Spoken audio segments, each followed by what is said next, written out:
Welcome to the first annual Joe Bob Briggs Dusk to Dawn Friday the 13th Marathon. I'm rested, I'm limber. I went to the gym today, did 2 minutes on the treadmill. And you'll notice that I don't have a single old Milwaukee tall boy anywhere near me tonight. Instead, we have the caffeine 12-pack.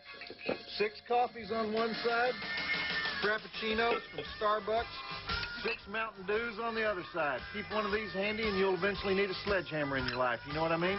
Tonight we're going to show as many of the Friday the 13th movies as we can show by the time the sun comes up. I think we'll get about 6 of them in. Are you guys ready for this? Are you guys ready for this? All right, it's that kind of energy that's going to keep me awake all night, right? Turn the camera on those guys. You know, Jay, Ernie, we're doing an all-nighter here. Do you get the concept? Do you understand this? Here, poor babies, you had to get up early so we could start at 8 o'clock. Here, start the medication. Let's get started. Turn the camera back around. You guys are disgusting. Good grief. I tell you, okay, first up is the original Friday the 13th. And what can I say that hadn't been said before about this movie? This is the one that started it all. Friday, June 13th, 1980, the dawn of the 80s, the dawn of the modern slasher film. You know what other flick premiered that same day? The Shining. A wicked week, wasn't it? But I ask you, which film had the greater impact? 8 sequels. I rest my case, thank you very much. Now, many people would say that Halloween was the first great slasher movie. Came out in 1978. The problem with Halloween is that it had socially redeeming value. There was a reason that Michael Myers was killing all those teenagers. In Friday the 13th, we don't even know who's really doing the killing till the very end, and it's not who we think it is, and the reason is kind of lame, and even if you saw the movie, you probably don't remember what the reason is. Now, you're thinking, I know who's killing everybody. Everybody knows who's doing the killing in Friday the 13th movies. Well, if you hadn't seen the first movie in a while, guess again. Not in the first one.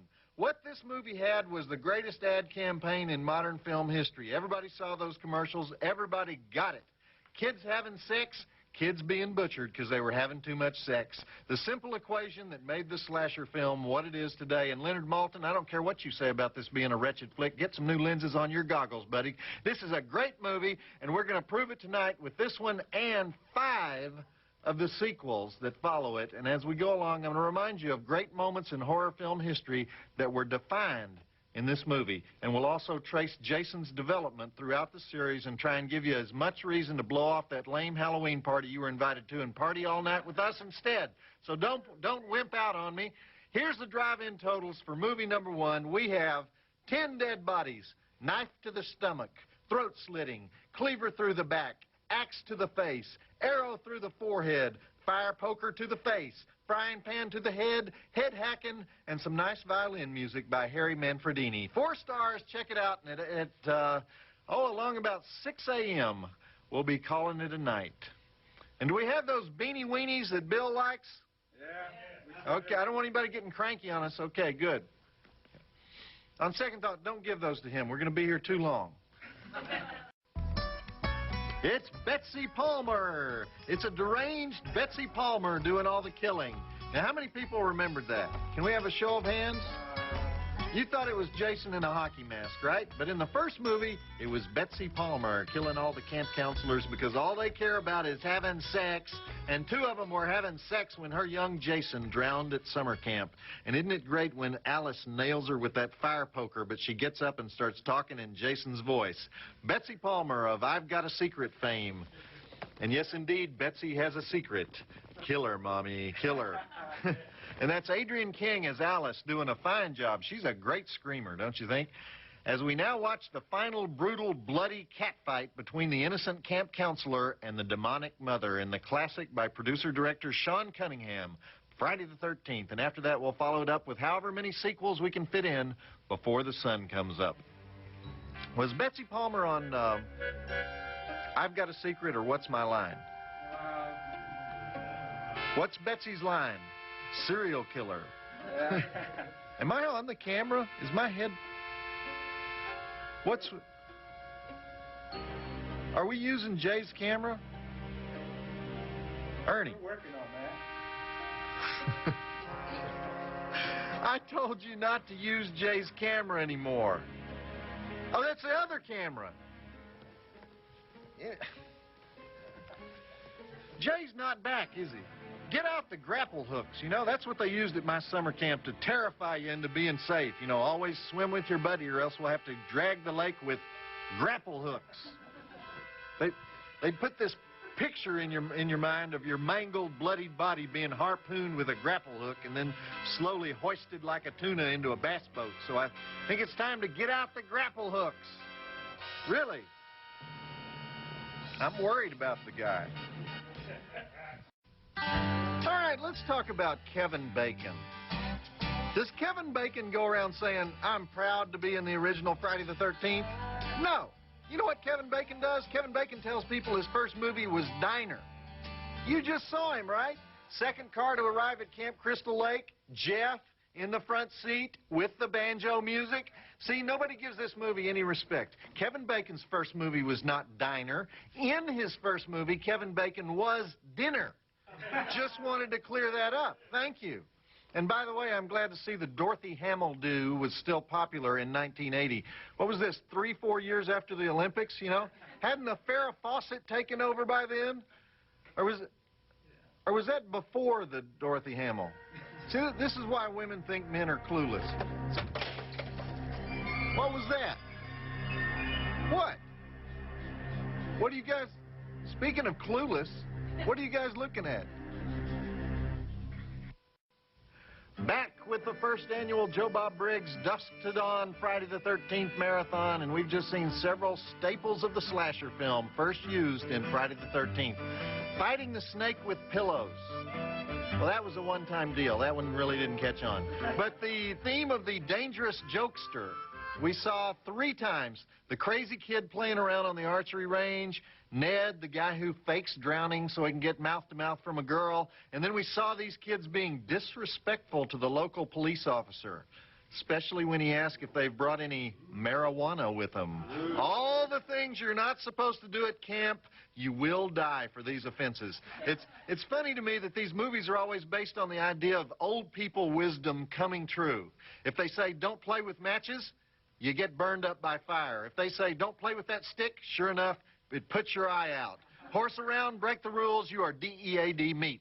Now, this should be a clue to who's doing the killing. And that's all I'm going to say. Zipper lip, I won't give it away. But we have a whole new generation that needs to see this and, more importantly, understand it. So, are you guys listening to me? You know, you have to come to work at 8 o'clock, and what happens? You act like you're still asleep. So, come on, we're going to be bobbing for apples here in a minute. Jay, look alive, man. Okay, back to the movie. I love those characters like the cop. Some of the Friday the 13th sequels, they try to class things up and get rid of those types, and then others go totally the opposite way and get completely whacked on us. But nothing gets in the way of the plot. They go into the woods, but they don't come out of the woods. What? Kids playing strip Monopoly, smoking grass, drinking beer, having sex out of wedlock. And they laugh at the old geek who says, you're doomed. You're all doomed. That's something that wasn't invented in this movie, but it's also a standard item in a horror flick. If the old geek says you're doomed, then you're by God doomed. It doesn't matter that he's crazy. He knows what he's talking about because he's crazy. I'm surprised I have to explain this stuff, but as I say, it's a whole new generation. And by the way, about how long do you think Kevin Bacon is going to last now? I'd say the boy's hormones are about to do him in. What do you think? Does anybody still play that Kevin Bacon game, you know? Remember that? Somebody would name a movie, and you'd have to link that to a movie with Kevin Bacon in it. Like, they'd say something like Breaking Away, and you'd have to go, okay, Daniel Stern was in Breaking Away, and he was also in Diner, and Kevin Bacon was in Diner. Actually, that's an... What is going on with this camera? What is... Let's go to camera 1. Yeah, what do you mean go to camera 1? Where did Jay go? I think he went to the bathroom. He went to the bathroom? We're in the middle of the show. Just stick to camera 1 for right now. He went to the head in the middle of the show. All right, roll it. Roll it. You guys need to get in the Halloween spirit, okay? I'm going to be kicking Heine all over this place. 3 dead bodies since the last commercial break, and Steve, the Rhodes Scholar camp leader, still doesn't know diddly squat, does he? It's very important in a Friday the 13th that no matter how many people die, nobody ever finds out anybody's dead until the last 20 minutes of the movie. Otherwise, they would just hike their heinies out of that camp there, wouldn't they? By the way, let me commend the TNT editing department for that wonderful axe in the face. Usually those things don't make it through, so outstanding. We missed the cleaver up through the bed, skewering Kevin Bacon and protruding out the front of his chest, but I think we got the general idea there. It's too bad that some of this stuff gets edited out, because this is one of the early efforts of the great Tom Savini, the special effects master who went on to direct the remake of Night of the Living Dead, and all Tom's best work is exactly what they cut out. It's like the better job he does, the more they want to cut it because it looks too real. If he was a really lame special effects artist, I guess they would like it, right? In fact, you'll be able to track exactly how his work improves by the amount they cut out of parts 2 through 6 as we continue all night with my first annual Dusk to Dawn Friday the 13th marathon. And, Ernie, the light is still not going on Jay's camera. All right, we'll go find him.